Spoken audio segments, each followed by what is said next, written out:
This is a site you can't miss. It commands a view of the entire landscape.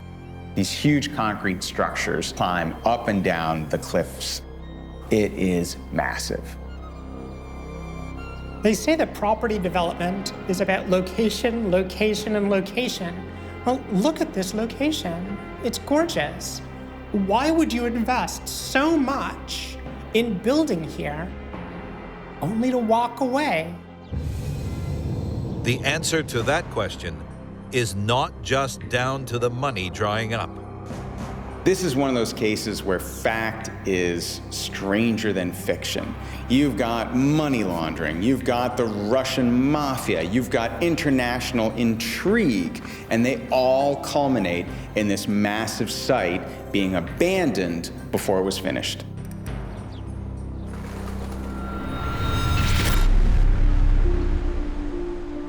This area of the Black Sea is a famous holiday destination where property is relatively cheap, the view's stunning, and for developers, there is serious money to be made. In 2006, Loudis, a somewhat mysterious development company, bought land from the local government. And they did it with the announced intention of building a holiday resort complex. They were going to have 5,000 units, 13 swimming pools, pubs, restaurants, a theater, underground streets, underground parking.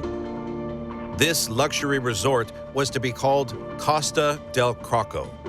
And to help fund the project, huge swathes of the apartments were sold on spec. Some of the folks who bought them were investors, but a lot of them just went to ordinary individuals. One of those individuals was Anna Ivanova. For Anna, though, it wasn't just money she was investing, but also land she owned near the site. I heard the name Costa del Crocco for the first time back in 2005, when I was invited to a meeting at a real estate agent's office. This was promised to us as the dream city.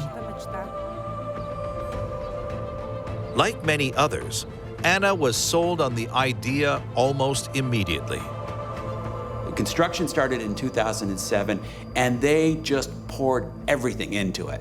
The crews worked day and night. They brought in tons of cement. All of these buildings went up extremely quickly. The project was due to be worth around $150 million, and the plans were hugely ambitious. Some beautiful fountains were planned for here, and quite a few playgrounds were on the original plans. Gardens, bars and restaurants. But unbeknownst to Anna, this development was hiding a very dirty secret. This is a story about people building here for the purpose of turning money they can't spend into clean money that they can take anywhere. This is Costa del Crocco. It was sold to thousands as a dream holiday complex. But not long after construction began, a dark and dangerous secret began to surface. We had no suspicions in the beginning, as we witnessed how fast the building works were going. It was only later on, when there were rumors about the connection between the investors and the Russian Mafia and so on. But of course, we didn't know for sure.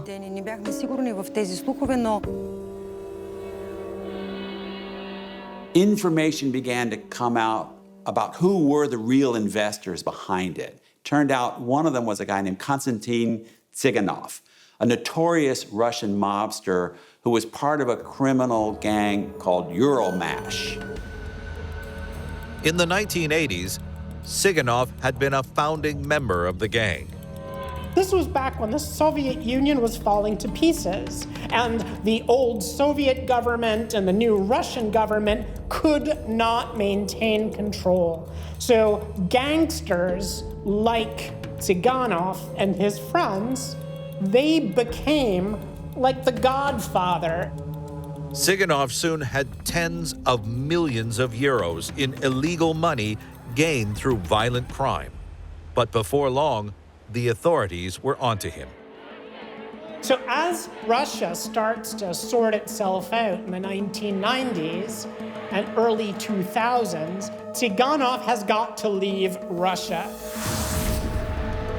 Tsiganov claimed Bulgarian citizenship through his ancestry, but he still had a major problem: how to clean his dirty money. You can't just go to a bank and say, here's $50 million or euros or whatever. I don't know where I got it. I never paid taxes on it, but I want you to keep it for me. Money laundering is a very, very common activity across criminal enterprise internationally. And one of the most common ways to do it is by investing in legal businesses. This skeletal site appears to have been one such front. Tsiganov had started making investments in various enterprises. One of those was the Laundering Property Group and its investment in Costa del Crocco. Now, these millions, which came from Tsiganov's multiple criminal enterprises, they really should have flagged him up to the police. But mysteriously, he got away with it. We don't know exactly what his relationship was with the man who is now the president of Bulgaria. We don't know what his relationship was with the former head of the Bulgarian Secret Service. But what we do know is that they all played soccer together. And I guess that shows there was a network of relationships that Konstantin Tsiganov was able to use to advantage for a while. Tsiganov's fortunes, however, were about to take a turn for the worse. In 2008, the global financial crisis hit. So it starts in the United States, but the consequences are going to ripple outwards like a stone thrown in a pond. All of a sudden, nobody had extra money to invest in anything, especially not anything related to real estate, because real estate values were collapsing all over the world.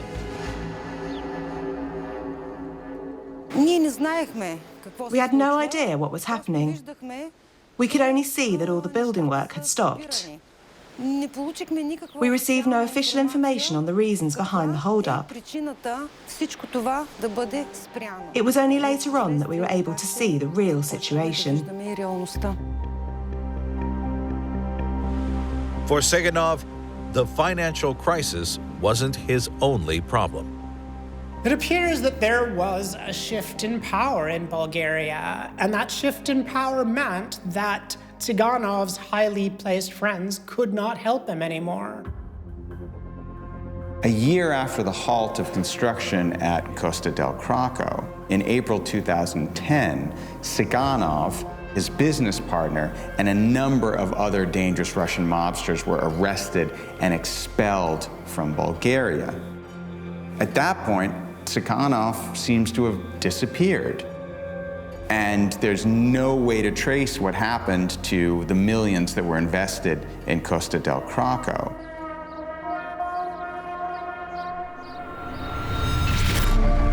For those left behind, this vast site is a constant reminder of what might have been. Welcome to our home. You can see for yourself what it looks like. We had great dreams, but now we look at this skeleton of concrete and steel, and I've lost all hope that this will be our home one day.